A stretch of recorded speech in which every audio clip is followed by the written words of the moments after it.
DC Jhang का DHQ अस्पताल का दौरा इंसदाद पोलियो मुहिम का इफ्तिताह और बेहतरीन तिब्बी सहूलियत व इंतजामात पर एमएस डॉक्टर अल्ताफ भुआना को शाबाश दी।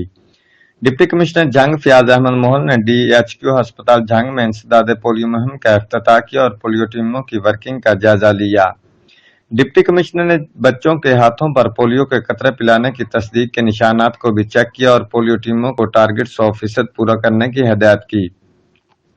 पोलियो मुहिम 20 सितंबर से 24 सितंबर तक जारी रहेगी। डिप्टी कमिश्नर ने medical superintendent doctor Altaf Hussain Bhuana को पोलियो टीमों की मॉनिटरिंग और बेहतरीन सहूलियत बारे हदायत जारी की और दूर दराज से आने वाले मरीजों और इनके लवाहिकीन से अस्पताल अमला और तिब्बी सहूलियत बारे दरियाफ्त किया, जिस पर मरीजों और लवाहिकीन की जानिब से अस्पताल इंतजामी और मेडिकल सुपरिटेंडेंट की जानिब से मुहैया करदा सहूलियत और सर्विसेज पर एतमाद का इजहार किया और बताया कि अस्पताल में अच्छी सहूलियत फराहमी की जा रही है, जिस पर डिप्टी कमिश्नर झंग ने मेडिकल सुपरिटेंडेंट डिस्ट्रिक्ट हेडक्वार्टर अस्पताल झंग डॉक्टर अल्ताफ हुसैन भुआना को शाबाश दी और इनकी कारकर्दगी की तारीफ की। रिपोर्ट चौधरी उमर हयात, जियो एक्सप्रेस न्यूज झंग।